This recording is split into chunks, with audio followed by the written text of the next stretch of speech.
You know, guys, the last few days have been pretty tough for the Call of Duty community, I'm not gonna lie. Like, all of this news coming out about Modern Warfare 2019 Part 3, all of the weird monetization that's been going on in these recent CODs, like the Black Cell thing, these DMZ pay-to-win bundles, $30 bundles, these random crossovers with Nick Merckx and Tim the Tatman. I mean, over the last few days, I've been talking about how out of touch Infinity Ward is with the community and with Call of Duty, and lately things have seemed so off with COD in general. But today's news, or by the time you guys are watching this, yesterday's news, by far takes the cake. Like, it is some really, really wicked, absurd, not so good shit that's going on with Activision specifically. And I'm sure a lot of you guys already know about this because it was a massive thing that just happened. But if you don't know, I'm gonna describe what SM2 is in just a second, but this comes out from their official Twitter. Today,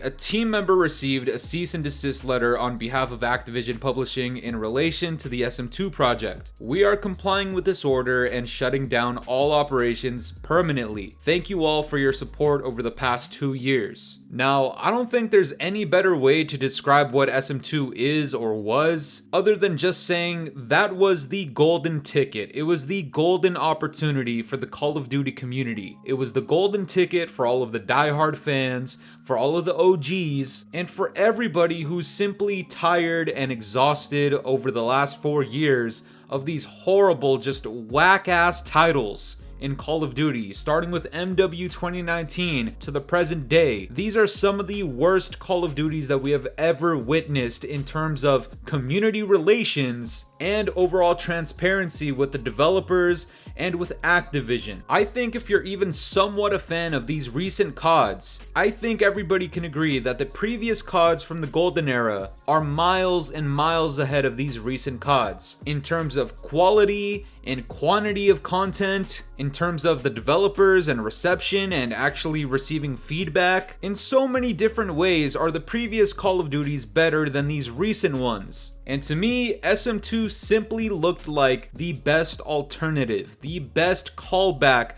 to the golden era of COD. To all of the fans, to all of the OGs, to every single diehard Call of Duty fan, SM2 was that callback. It was supposed to be this best of Call of Duty title, this compilation of all the best moments and all the best weapons and maps, all combined into one single game. Very similar to Call of Duty Online, very similar to COD Mobile, except on an actual platform. And look, you guys know the Scadmaster is not gonna lie to you guys. The likelihood of me ever playing SM2 if it only stayed on PC was probably not very likely, and that's just because for the moment I've been on console. However, if I was somebody with a PC, and just to push this narrative out there, if Modern Warfare 2019 Part 3 released on the exact same day as SM2 hypothetically, which game do you think you would have leaned towards buying or playing? Now, SM2 is supposed to be free to play, of course, you know, Activision and Call of Duty would fucking never, but it truly seemed like SM2 was doing absolutely everything right for the last 2 years of development, all the transparency that they had with the community. And I know I didn't really talk about SM2 ever on the channel. I think I did once back in Cold War when the news finally dropped out about it. And I'm not going to pretend like I know every single detail about SM2, but I can at least appreciate the fact that this was a passion project from who? From the fucking fans, guys. This is not a studio that made this game. This wasn't some AAA studio, some indie studio. No, these were literally just individual fans who wanted something better for Call of Duty because they'd been playing the recent CODs and they realized, hold on, these games are horseshit compared to what we used to have. And at the time, we had Call of Duty Online, which was also a compilation of all the best guns and maps and moments, all into one game, except it was only in China, I'm pretty sure. So of course, eventually somebody would come around and say, you know what, I kind of want to do that, except further develop it into something much larger for the entire population of COD fans. And that's what their whole goal was for the last 2 years of development. And now, all of a sudden, Activision wants to send out this cease and desist shit and just permanently stop them in their tracks. Why? And trust me, I understand every single gooch licker's way of thinking. Oh, you know, from a business perspective, Activision did the right thing. Oh, you know, they were using assets, it's copyright, this and that. No, I can tell you right now, Activision does not give a flying fuck about that. Do you really want to know what it is? Activision is fucking threatened. They're afraid. They're insecure as fuck. These guys knew that if SM2 succeeded even in the slightest, that some part of their player base, which is already branching off of Call of Duty because Call of Duty's just been declining over the last few years, that their numbers would finally start being impacted. Let's not forget about what era we're currently in. Yeah, Call of Duty is on top of everything because it's fucking COD, but don't forget about some of the other games that are out there. Some of them not so good, like Halo, like Battlefield, but there's some on the uprise like X-Defiant, for example. And now we have a game that could have been called SM2 that I genuinely believe if that game were to ever come out, it would have actually swayed people away from modern Call of Duty and get them back on board on what made the franchise good to begin with. And this whole shit with Activision just stopping it because they're clearly afraid, to me it's just bullshit. And Activision, like, you guys are a bunch of fucking pussies. Of course, you guys know I don't like Activision as it is, but this is one of those things that really pushes it. And I can confidently tell you that I don't care what your affiliation is with Activision, I don't care if you're associated in the slightest. I absolutely abhor, I despise, and I genuinely hate Activision. If Activision were not the publishers for Call of Duty and Call of Duty just didn't need a publishing company behind it, I wouldn't give a fuck about Activision ever. And on top of that, the overall outrage from the community, aside from a bunch of gooch lickers out there and like certain content creators out there that want to call out other content creators for caring about this, I mean, it's just a bunch of cringy bullshit out of a lot of people. The overall reaction to this move is that Activision are a bunch of pussies, insecure ass children, and what doesn't make sense to anybody at all is if these people are so talented to make something like SM2 to the point where it threatens you and you're afraid of what they can do to your games, why not fucking hire them? Instead of having people who are actually passionate about the game and trying to bring it back to the roots that made Call of Duty good to begin with, specifically with 6v6 multiplayer, instead of having those people in charge of making your games, you have people over at Sledgehammer and Infinity Ward making decisions like they have an IQ above 2?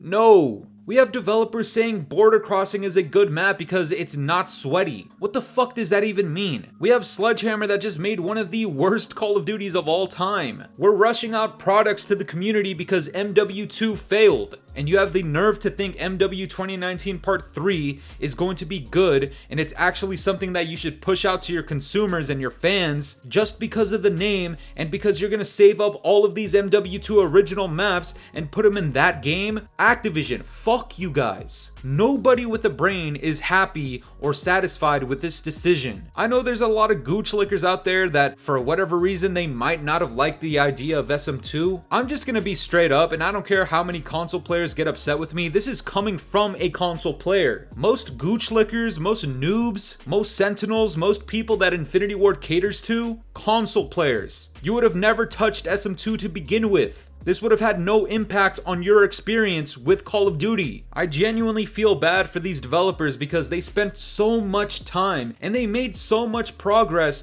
with SM2. And it begs the question, if Activision knew this was happening from the jump, was there a behind the scenes agreement? I don't think so. Did Activision not see the threat at the time?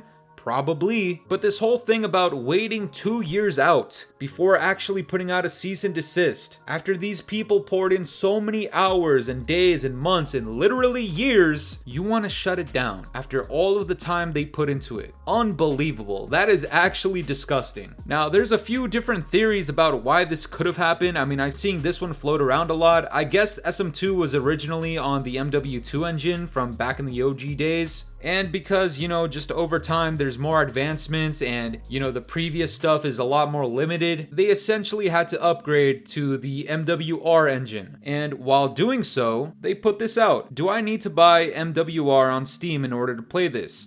No, we know we asked people to buy the game when the MW2 version of the project was still in development, but we do not want people to buy a second game after all this time. People who did buy MW2, however, will be granted exclusive rewards. They're being realistic. You know, in order to play this game to begin with on PC, you needed a copy of the original MW2 because it was going off of that engine. Activision profits from those sales, obviously, so maybe Activision didn't really have an issue with it, but once they finally upgraded to the MWR engine, they said, hey, you know what? If you already have MW2, we're just gonna give you rewards when SM2 comes out. That is some noble shit, some honorable shit. Activision, clearly, already off the bat, this is something they're just not experienced with. They would never in a million trillion years do that for the community, no matter how many Call of Duty titles they purchased. But now, all of a sudden, when the SM2 developers tell the community, hey, you know what? We know you already purchased MW2, you don't need to do that for MWR. Now Activision wants to step in